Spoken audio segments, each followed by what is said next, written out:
sur Espagnol tout simplement. Je m'appelle Miren Chou, je suis professeure agrégée d'espagnol et j'ai créé le site leblogdespagnol.com pour t'aider à progresser facilement en espagnol. Si tu es à la recherche de ressources, d'astuces et de stratégies pour simplifier ton apprentissage et accélérer tes résultats, tu es au bon endroit. Dans ce podcast, je partage avec toi des outils précis et concrets pour t'aider à atteindre tes objectifs en espagnol dans la joie et la bonne humeur.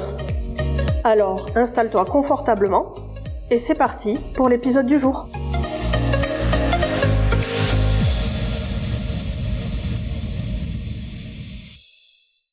Bonjour, j'espère que tu vas bien. Je te souhaite la bienvenue sur ce nouvel épisode de Espagnol tout simplement. Et aujourd'hui, on va s'intéresser à un tout petit mot en espagnol qui semble insignifiant comme ça et pourtant, il peut être cause de bien des soucis quand on apprend l'espagnol.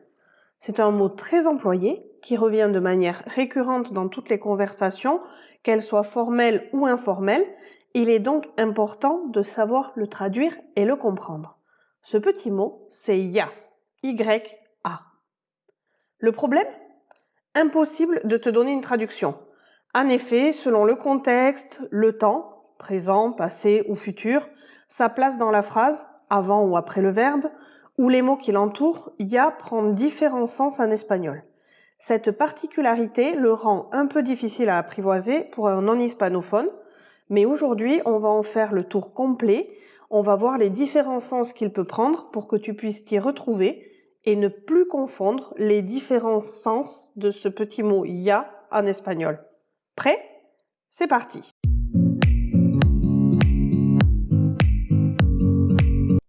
On va commencer par aborder le mot ya lorsqu'il est employé comme adverbe. Dans ce cas-là, il va traduire le mot français déjà. Il fait donc référence à quelque chose qui s'est produit dans un passé plus ou moins récent. Par exemple, ya he leído este libro hace 2 años. J'ai déjà lu ce livre il y a 2 ans. Ou alors, esta semana ya he ido 2 veces al gimnasio. Que l'on pourra traduire par cette semaine, je suis déjà allé 2 fois à la salle de sport. Ça marche aussi au présent.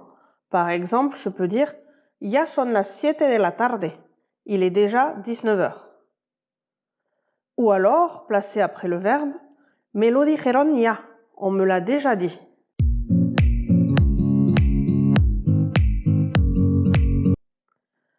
Quand ya n'a pas le sens de déjà et qu'il est employé de que, donc dans l'expression ya que, il exprime la conséquence. Ya que se traduit alors par puisque, car ou encore parce que.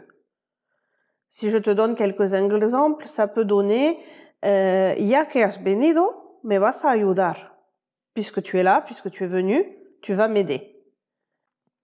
Ou alors, los precios de la energía aumentan ya que hay guerra en Ucrania. Le prix de l'énergie augmente car il y a la guerre en Ukraine. Comme tu peux le voir, le fait d'associer que à ya en change le sens.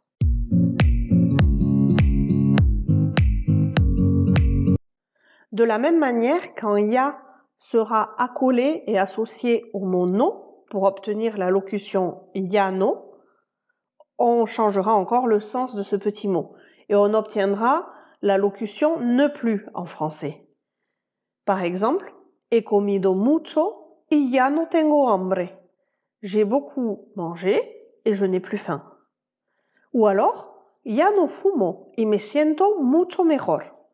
Je ne fume plus et je me sens beaucoup mieux.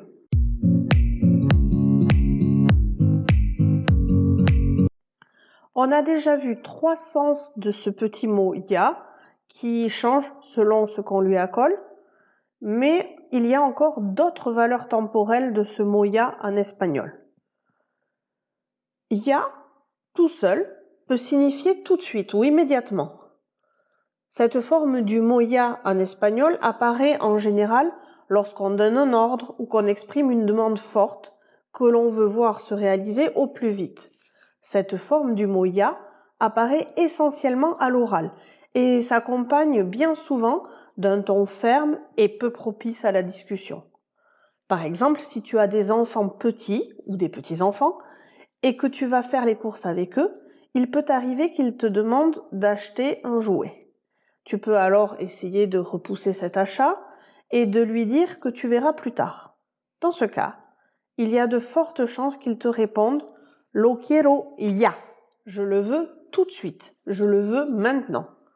Cette valeur du mot ya est aussi utilisée pour exprimer une date limite ou un délai qui est écoulé. Ainsi, on entendra souvent l'expression Lo necesito para ya. J'en ai besoin immédiatement, j'en ai besoin tout de suite.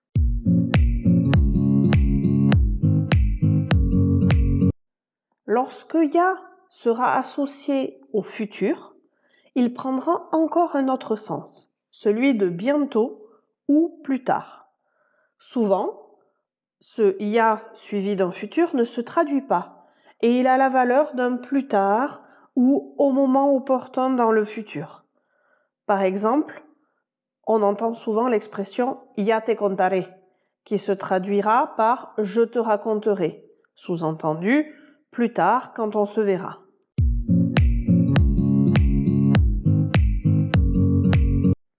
Mais ce petit mot ya en espagnol peut recouvrir d'autres valeurs que les valeurs temporelles que l'on vient de voir.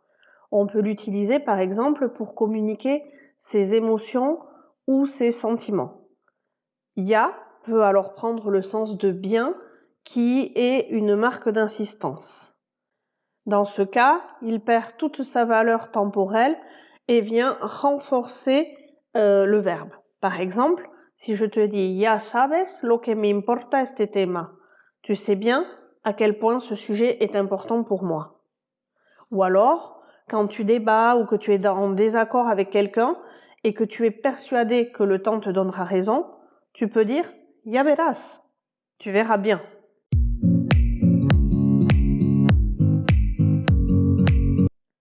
Ya peut encore servir à exprimer l'incrédulité. Lorsque ce que te raconte ton interlocuteur te surprend ou te paraît complètement incroyable et que tu veux marquer ton étonnement, ta surprise ou ton incrédulité, comme je viens de le dire, tu peux utiliser les locutions suivantes. Anda ya ou venga ya. Et là, tu montres à ton interlocuteur que tu as du mal à le croire.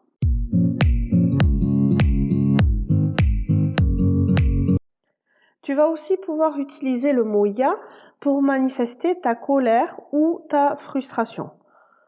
Lorsque tu souhaites faire part de ta gêne ou que tu veux mettre fin à la discussion, tout un panel d'expressions sont à ta disposition. Tu peux par exemple dire vale ya, non? Ou ya está bien. Ou encore basta ya. Ces trois expressions peuvent se traduire en français par ça suffit, c'est bon.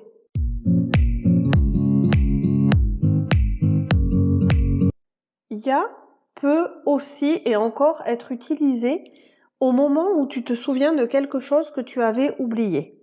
Par exemple, si tu cherches tes clés depuis un moment et que tout d'un coup tu as une illumination et tu te souviens d'où tu les as posées, eh bien dans ce cas-là, tu peux dire Ya recuerdo donde se encuentran. Ça y est, je sais où elles se trouvent. C'est aussi valable pour les personnes. Tu vois ce genre de moment gênant où tu rencontres quelqu'un par hasard. Tu sais que tu le connais, mais tu ne te rappelles plus trop de qui il s'agit exactement, ni où vous vous êtes vus précédemment. Et puis au bout d'un moment, ça te revient. Tu pourras alors penser Ya sé quién es. Ça y est, je sais de qui il s'agit.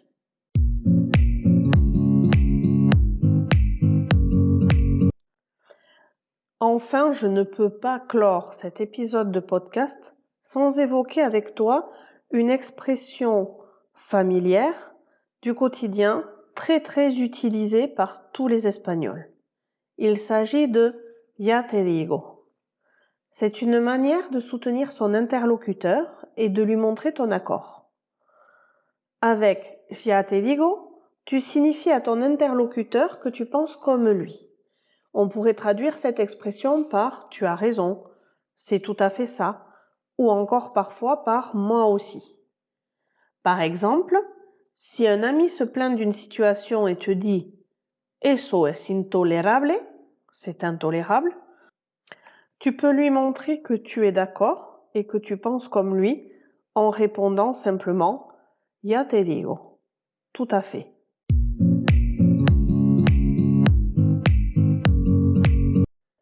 Et voilà pour cet épisode de podcast. Je pense qu'on a fait un bon tour des différents sens que peut prendre le tout petit mot ya en espagnol. Tu en connais désormais les valeurs les plus fréquentes et je suis sûre qu'avec un tout petit peu de pratique, tu arriveras à manipuler ce petit mot comme les hispanophones. Si tu as besoin de voir les choses à l'écrit, je te laisse le lien de l'article correspondant à cet épisode de podcast dans les notes juste en dessous. N'oublie pas que quoi qu'il en soit, on n'apprend pas sans pratiquer. Je te laisse donc te lancer dans des exemples, rédiger tes propres phrases.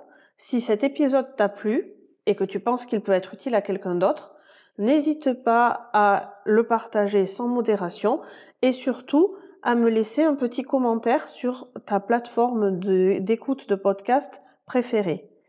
C'est le meilleur moyen de m'encourager à produire d'autres épisodes et surtout de faire connaître ce podcast. On se retrouve très prochainement avec d'autres contenus pour progresser facilement en espagnol. En attendant, n'oublie pas de passer à l'action et de pratiquer. Cuídate y hasta luego.